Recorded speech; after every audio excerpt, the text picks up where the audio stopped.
Hey everyone, I don't always do this with all devices, but when a special device arrives, I like to do a sort of live unboxing. The video is edited, but this is the actual unboxing. It just arrived from China. It took 4 days from China to South Africa, which is just mind-boggling how they got it here that fast. But here it is. It cost a fortune, so I have some advice on that for sort of people who do struggle with shipping costs to their country. Let's open this box. I had someone say that they find the knife threatening. Sorry about that. Go.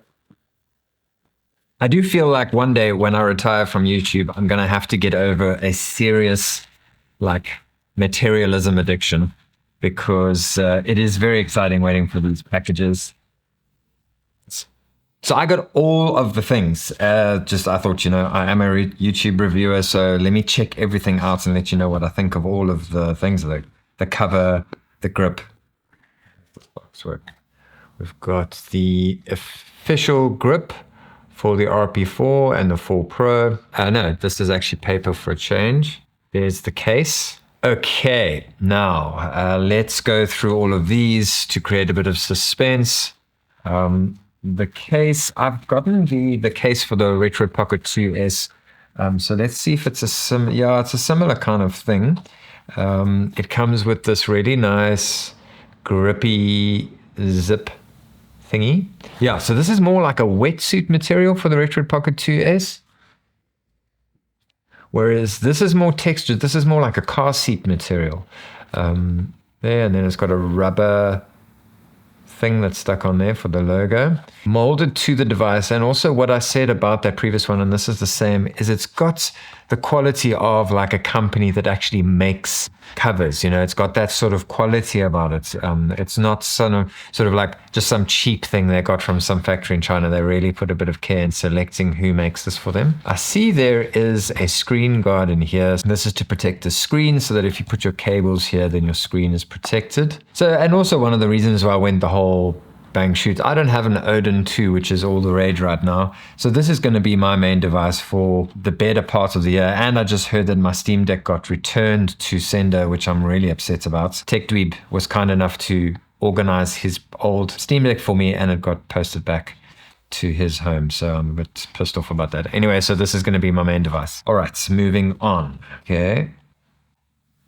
So this is the grip, which I think is something that if you are like me going to use this as your main device to be playing games on, a lot of people who watch this channel have multiple devices, more devices than I own. If this is going to be your main device, I really would recommend a grip on these, because they are designed to be pocketable. They're not the most ergonomic, so having a grip is quite nice. Let's get that one in view. It's the same textured plastic as the previous grip. I see they seem to have reinforced these a little bit more now. This is sort of pushes up against the body to give this bulge a bit of stability. What they did with the Retroid Pocket 2S is they made this little thing to pull over the device, and these little lips to pull over the device so that it doesn't slip off as much as the previous grips. This goes over the triggers, and this is for ventilation. Very nice grip. The bulges feel, I never had the grip for the Pocket 3 Plus, but they do feel like nice big bulges. This all sounds very sexual, but yeah, that is the deal with that. Okay, and then the only downside is that the grip doesn't fit in the case. So if you do travel with this, you'll have to chuck this in your bag separately. All right, this will open from here. Yeah.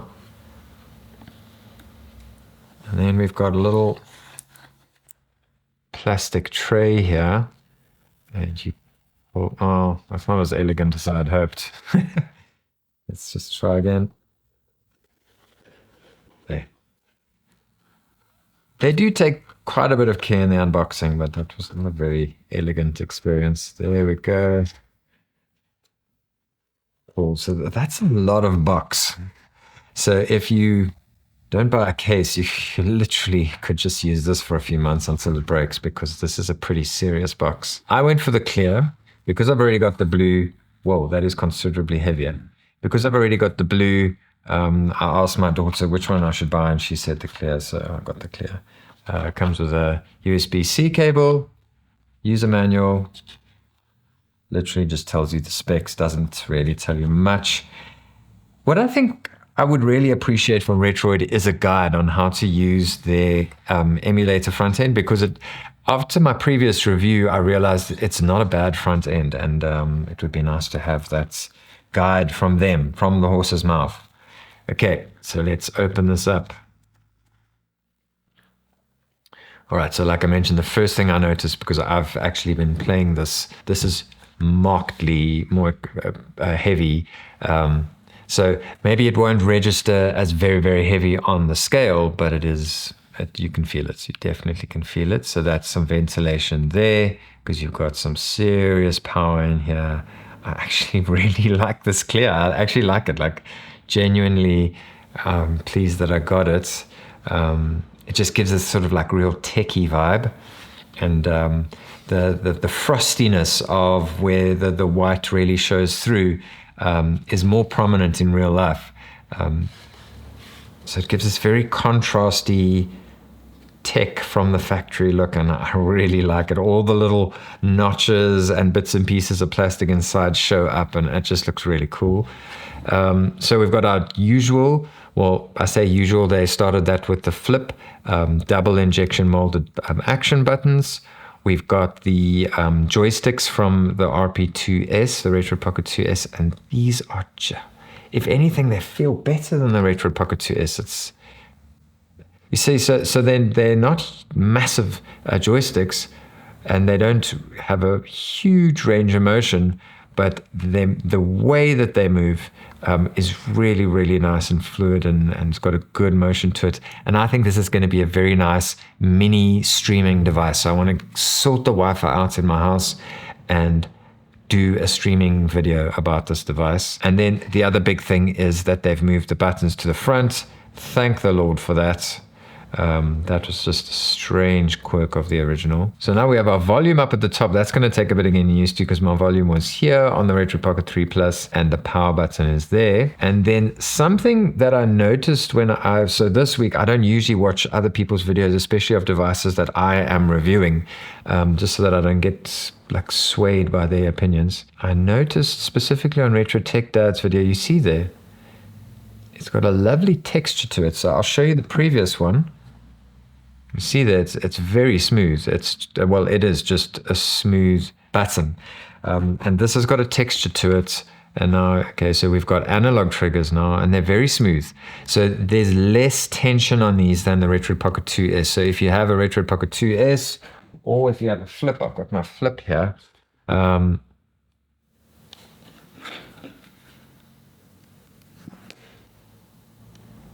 It's about the same. It's just got a nice smooth motion on those triggers. Got your exhaust fan, your exhaust there for the fan. Mini HDMI. Now, important to note that the Pro version has the USB-C to HDMI out, but the regular version does not. So when I do my consoleization test, that's an important note to make. Speaker grills slightly further out now. So speakers were here, now they're there. I don't know what difference that's going to make, because that is going to sit like that in your hand. So it's not going to, no, it is going to be inside your hand. So it will affect the sound somewhat. But I still have an issue with the fact that the speakers are facing downward. They've just made little slits for the sound. So why couldn't they have done it here or here? Like, why? And then another thing I'm noticing is that this is the previous one, and a lot of people like the fact that it was slightly textured. This is more textured. So when I did my review of the Retroid Pocket 2S, I said how nice the plastic is and how the texture of it. This is the same. So it really is a pleasant feeling plastic. Do an audio test there. And these function buttons, almost silent. Action buttons. D-pad. So the D-pad is the dome switches, but they are soft press dome switches. So they're not clicky dome switches.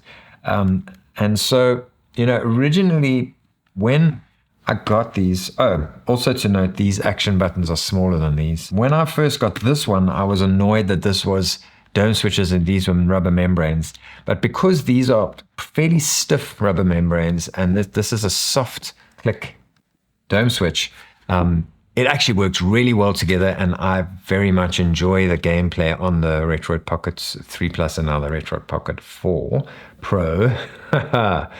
And then these joysticks are going to be something to behold. I'm telling you, really going to make a difference. Okay, let's put a screen guard on.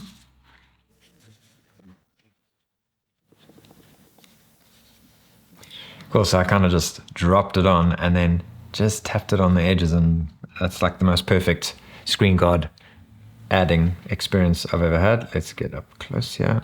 Okay, let's power it on. Slightly rougher rumble feeling, more aggressive rumble to the Retroid Pocket 3 Plus. Got Android 13 running here. Oh, the fans come on and there's a really nice smell coming from the vent.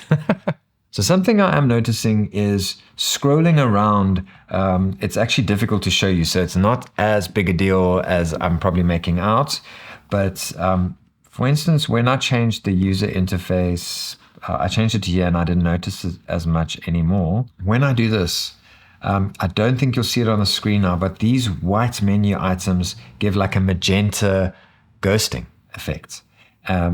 It's not that noticeable, but as I've been using the device, I have seen it here and there, which is, it's bizarre. I don't know why it's doing that. Let's see if I can see it here. Yeah, I can see it on the numbers here. As they arrive, as they stop, there's like a magenta ghosting. It's very odd.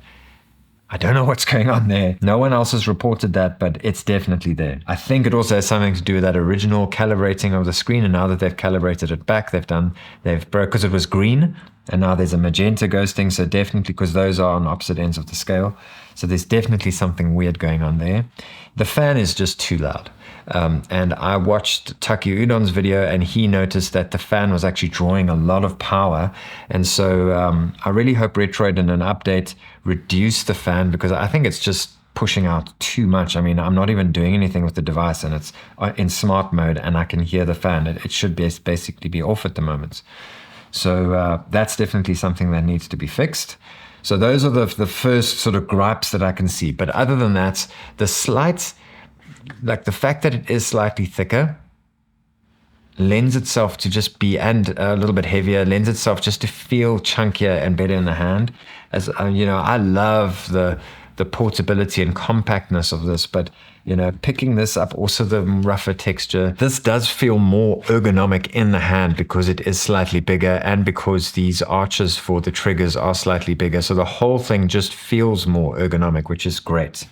And then one last thing before I go and add ROMs, I'm going to really go crazy. I think I'm going to get a 512 gigabyte card and just go crazy with games on this one. When you add the grip, that actually feels excellent. That really is a good grip on there.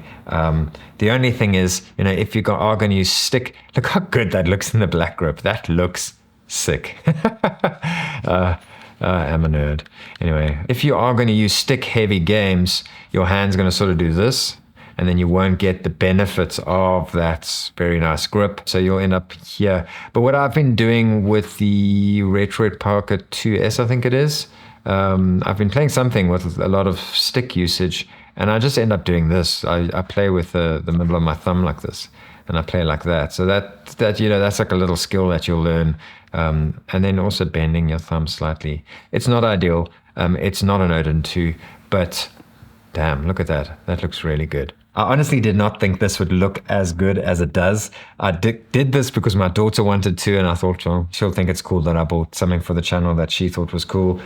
But now that I see it in this grip, it looks fantastic. It really does. And with that backdrop that Retroid Pocket have put on there, really looks cool. I dig it. But I think my final thoughts are going to be, even in the in-depth review of this, is that what's happened in the market. So this is definitely still the gold standard of a powerful pocketable device in terms of price, performance, quality. It is just exceptional. You're not going to get a better bang for your buck on a device with this much power on the market right now.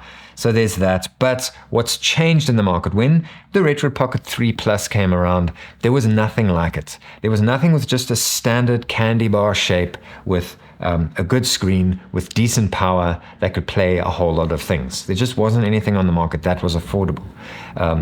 Anbernic were overpricing their devices. AYN and Ioneo. Ioneo is still exorbitantly expensive, but those devices were very pricey. So it came into the market and there was nothing like it.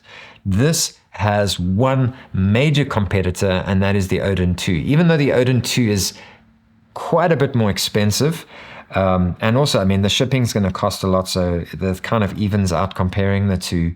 But this, with the grip as well, consider the grip.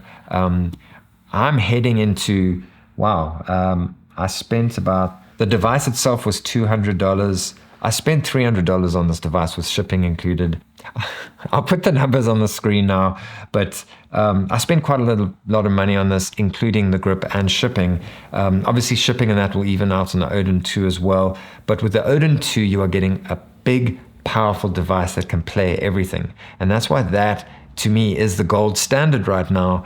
But this is the pocketability, affordability gold standard right now. What it means at the end of the day is that us as consumers have got more choice. We've got more options, and that is a good thing. We've got the big brother and the little brother. These are the two best devices to buy right now on the market.